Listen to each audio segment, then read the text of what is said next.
మేడారం జాతర కొన్ని రోజుల్లో ప్రారంభం కానున్నది. అయితే దానికి సంబంధించిన భద్రతా ఏర్పాట్లు ఎలా చేశారు ఏందనేది మనతో పాటు ప్రస్తుతం ములుగు ఎస్పీ సుధీర్ గారు ఉన్నారు. వాళ్ళని అడిగి తెలుసుకుందాం. సార్ నమస్తే సార్. సార్ ఇప్పుడు మేడారం ఒక 2 రోజులలో స్టార్ట్ అయ్యే మూమెంట్ ఉన్నాయి కదా, సో ఎలాంటి భద్రత ఏర్పాటు చేస్తారు? ముఖ్యంగా ఇప్పుడు మేడారం మనకు 28 నుంచి 28, 29, 30, 31 ఉంది. బట్ ప్రీ మేడారం ఆల్రెడీ గత ఒక 2-3 వారం నుంచి ఆల్రెడీ స్టార్ట్ అయింది. భక్తులు లక్షల మంది వస్తున్నారు. సో పోలీస్ శాఖ తరఫున మేము అన్ని ఏర్పాట్లు చేస్తున్నాం. ఈసారి ముఖ్యంగా మెయిన్ మేడారం అంటే 28 ఆ టైంలో మెయిన్ మేడారం టైంలో పోలీస్ శాఖ తరఫున మేము almost 12,000 officers and men deploy చేయబోతున్నాం. ఈ మొత్తం బందోబస్తు స్కీమ్ మన multi zone 1 IG sir Shri Chandrashekar Reddy sir ఆధ్వర్యంలో జరుగుతుంది. ఈసారి జాతర కోసం ఆల్మోస్ట్ 20 మంది ప్లస్ ఐపీఎస్ ఆఫీసర్ వస్తారు. చాలామంది దాంట్లో ఎస్పీ ర్యాంక్, సిపి ర్యాంక్ కూడా ఉంటారు. ఓవరాల్ ప్రతి మొత్తం బందోబస్తు మేము జోన్లో డివైడ్ చేసినాం.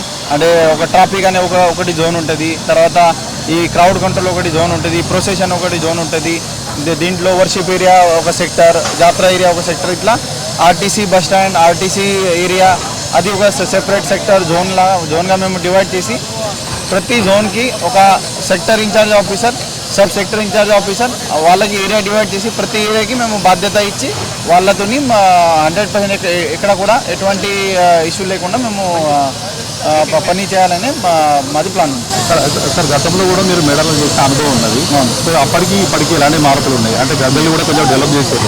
సో క్యూ లైన్స్ కూడా ఏర్పాటు చేశారు. సో ఎగ్జిట్స్ కూడా ఒక 3 ఎగ్జిట్స్ 3 ఎంట్రీస్ పెట్టారు. సో ఇక్కడ క్రౌడ్ అనేది కొంచెం పెరుగుతుంది. సో వీటిని ఎట్లా మెయింటైన్ చేస్తారు? ఇప్పుడు నేను చాలా అదృష్టంగా భావిస్తున్నాను. ఎందుకంటే నేను ఇక్కడ ఏఎస్పీగా మా అమ్మవారి సేవ చేయడానికి నాకు అవకాశం దొరికింది. తర్వాత పోయినసారి కూడా నేను ప్రొసెషన్ ఇన్ఛార్జ్గా ఇక్కడ పని చేయడం జరిగింది. ఈసారి ఎస్పీగా ఇక్కడ వచ్చిన తర్వాత మేడారం చూస్తే అప్పుడు చూసిన మేడారం ఇప్పుడు చూసిన మేడారం దాంట్లో కంప్లీట్ మార్పులు ఉన్నాయి. కంప్లీట్ రూపురేఖ మారిపోయింది. దీంట్లో చాలా అభివృద్ధుల కార్యక్రమం జరిగినాయి. రోడ్డు వెడల్పోయినాయి. ముఖ్యంగా టెంపుల్ చూస్తే అది కంప్లీట్ చేంజ్, చాలా పెద్ద మాస్టర్ ప్లాన్ ఇక్కడ ఇంప్లిమెంట్ చేస్తున్నారు. మీరు చెప్పిన పాయింట్ 100% వ్యాలిడ్ ఉంది. ఇంతకుముందు మన గద్దె ఏరియా చాలా కొంచెం చిన్నగా ఉంది. తర్వాత మూమెంట్ కూడా అంటే పల్లిరాజు, గోవిందరాజు గద్దె లెఫ్ట్ సైడ్లో ఉండే కాబట్టి కొంచెం క్రిస్ క్రాస్ మూమెంట్ అయ్యేది. ఇప్పుడు ఈ అన్ని గద్దెలు ఒకటే డైరెక్షన్లో ఉంది కాబట్టి భక్తులది మూమెంట్ ఒక యూనిట్ డైరెక్షన్లో ఉంటుంది. బట్ అది దీంతోపాటు మనకు అంటే ఈ టెంపుల్లో అకామిడేట్ చేసిన కెపాసిటీ ఎక్కువ పెరిగింది. ఆల్మోస్ట్ ఒక 10,000 మెంబర్స్ అట్ ఏ టైం మనం కంట్రోల్ చేయాలంటే పోలీస్ శాఖ మేము దాని మీద ఆల్రెడీ వర్క్ చేసి దీంట్లో ముఖ్యంగా హొరిజాంటల్ కంపార్ట్మెంట్ అది ఒకటి, తర్వాత ఇంటర్నల్ బ్యారికేడింగ్, కొన్ని స్టీల్ బ్యారికేడింగ్, తర్వాత కొన్ని హుండీలతోని బ్యారికేడింగ్, అట్లా మేము ప్లాన్ చేస్తున్నాం. తర్వాత రోప్ పార్టీ ఉంటుంది. ప్రతి కంపార్ట్మెంట్కి ఒక ఇన్ఛార్జ్ ఆఫీసర్, కొంతమంది పోలీస్ పర్సనల్ డిప్లాయ్ చేసి అది ప్లాన్ చేస్తున్నాం. దీంతోపాటు టెక్నాలజీ వాడి ఈ టెంపుల్ ఏరియాలో ఉన్న క్రౌడ్ అది ఎంతమంది ఉన్నారు, ఎంత కెపాసిటీ హ్యాండిల్ చేయగలుగుతారు, ఎంట్రీలో ఎంతమంది వస్తున్నారు, ఎగ్జిట్లో ఎంతమంది చేస్తున్నారు, అక్కడ టెంపుల్ ఏరియాలో ఎంతమంది నిలబడి ఉన్నారు, అది మనకు టైం టు టైం టెక్నాలజీ ద్వారా కూడా అలర్ట్ చేస్తారు. సో ఆ అలర్ట్ బట్టి ఇక్కడ మేము రెగ్యులేట్ చేయాలని ప్లాన్ ఉంది. మీతో పాటు మిగతా ఏ జిల్లాల నుంచి ఎస్పీలో ఎక్కువ వస్తారు అంటే మీకు ఫోర్స్ అవసరం పడుతుంది కదా, ఎవరెవరు సాయం తీసుకుంటారు మీరు? అంటే ఇప్పుడు నేను ఇంతకుముందు చెప్పాను, ఈ జాతర మన IG multi zone 1 Shri Chandrashekar Reddy sir ఆధ్వర్యంలో జరుగుతుంది కాబట్టి మన ఐజీ సార్ ప్లస్ మన డీజీ సార్ ఆదేశం మేరకు సార్ ఎవరెవరికి ఇస్తారు అంటే అదే ఆఫీసర్ అందరూ వస్తారు. అంటే గతంలో ఇక్కడ పనిచేసిన ఆఫీసర్స్ ముఖ్యంగా ఇక్కడ వస్తారు.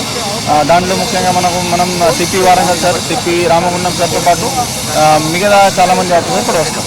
టోటల్ ఎంతమంది ఫోర్స్ ఉన్నారు? టోటల్ అదే మా సమ్మక్క సారలమ్మ మహాజాతర బందోబస్తు కోసం టోటల్ 12,000 ప్లస్ అంటే మిగతా అందరూ గన్మ్యాన్, యాన్సిలరీ స్టాఫ్ క్యాలిక్యులేట్ చేస్తే టోటల్ ఆల్మోస్ట్ 13,000 మెంబర్స్ మేము డిప్లాయ్ చేస్తాం. ఇంకోసారి ఇప్పుడు నార్లపూర్ నుంచి తాడవే వరకు కూడా ట్రాఫిక్ జామ్ అవుతుంది. దీన్ని ఎట్లా లోపలికి రావడానికి నియంత్రిస్తారు? ఇక్కడ నుంచి తాడవే ఉన్న నార్లపూర్లో ట్రాఫిక్ జామ్ అవుతుంది, ఎట్లా నియంత్రిస్తారు? తార్లపూర్ నాడవే ఈ మధ్య జాబ్లో ట్రాఫిక్ జామ్ అవుతుంది కదా, అంటే మేడారం స్టార్ట్ అయ్యే టైంలో వాటిని ఎట్లా కంట్రోల్ చేస్తారు? ఎవ్రీ టైం సఫర్ అవుతా అంటారు. అవును. సో అదే గతంలో మనం ఎక్స్పీరియన్స్ చూస్తే ఈ నార్లాపూర్ ఏరియాలో ప్రతిసారి ట్రాఫిక్ జామ్ అయ్యేది. ఈసారి మేము అది అంటే నేను ఇక్కడ గతంలో ఏఎస్పీగా పనిచేశాను, పోయినసారి ఓజీగా అంటే ఇక్కడ వచ్చి ప్రొసెషన్ ఇన్ఛార్జ్గా పనిచేశాను కాబట్టి పాత ఎక్స్పీరియన్స్ ప్లస్ మన ఇక్కడ పని చేసిన ఆఫీసర్ తోటి మేము డిస్కషన్ చేసి ఈసారి మనం ఈ ట్రాఫిక్ మేనేజ్మెంట్ అంటే ఏ విధంగా చేస్తే బాగుంటుంది, ఎక్కడెక్కడ ట్రాఫిక్ జామ్ అయింది, ఎందుకు అయింది, ఈసారి మనం అది అవాయిడ్ చేయాలంటే ఏం చేయాలని దాని మీద దృష్టి పెట్టి కొన్ని కొత్త డైవర్జన్ మేము తయారు చేసినాం. సో దీంట్లో మనం ముఖ్యంగా చూస్తే కాలువపల్లి క్రాస్ నుంచి మనం స్ట్రేట్గా పోయి అక్కడ కాలువపల్లి క్రాస్ మధ్యలో ఒకటి ఇంటర్నల్ రోడ్ ఉంది. అంటే రోడ్ లేకుండా ఇంతకుముందు మేము రోడ్ తయారు చేసినాం, అది డైరెక్ట్ కన్నెపల్లి ఊర్లో కనెక్ట్ చేస్తుంది. సో అట్లా చేస్తే కొన్నిసారి అంటే డిపెండింగ్ ఆన్ సిచ్యువేషన్ అంటే కొత్తూరు నుంచి డైవర్జన్ చేయొచ్చు, కాలువపల్లి క్రాస్ నుంచి డైవర్జన్ చేయొచ్చు, లేదు అంటే మరీ ఎక్కువ ప్రెషర్ వస్తుంది అప్పుడు నార్లాపూర్ నుంచి బేగపేట పోయే దాని నుంచి అటు నుంచి కూడా ఇంకొక డైవర్జన్ ఉంది. అక్కడ కూడా ఒకవేళ కంట్రోల్ కాకపోతే చింతల నుంచి డైవర్జన్ ఉంది. అది కూడా లేకపోతే ప్లాన్ ABCDE అట్లా 5 ప్లాన్స్ మేము తయారు చేసినాం. ఒకవేళ అక్కడ కూడా ప్రాబ్లం అయితే డైరెక్ట్ తాడవై నుంచి కూడా కొన్ని వెహికల్ డైవర్ట్ చేయాలని ప్లాన్ ఉంది. ఓవరాల్గా అంటే మీరు డివోటీస్కి ఏం చెప్పాలనుకుంటారు సార్ వచ్చే మేడారం ఎలాంటి జాగ్రత్తలు తీసుకోవాలి? ముఖ్యంగా ఇప్పుడు నేను డివోటీకి అందరికీ ఒకటే విజ్ఞప్తి చేస్తున్నా, మీరు అంటే ఈసారి అంటే రాష్ట్ర ప్రభుత్వం నుంచి చాలా అభివృద్ధి ప్రోగ్రామ్ చేశారు. మెగా అంటే మన Medaram master plan implement almost complete అవుతుంది. సో మీరు అందరూ ఇక్కడ వచ్చి మంచి దర్శనం చేసుకోండి. ఇక్కడ పనిచేసిన ప్రతి ఆఫీసర్కి అంటే పోలీస్ పర్సనల్ కావచ్చు, లేకపోతే జిల్లా యంత్రాంగం సంబంధించి ఏ ఆఫీసర్ ఉన్నా కూడా వాళ్ళకి సహకరించండి. మేము అందరం మీ సేవ కోసం ఇక్కడ వచ్చి పని చేస్తున్నాం కాబట్టి మీరు కొంచెం సహకరిస్తే మేము will take care of. Thank you.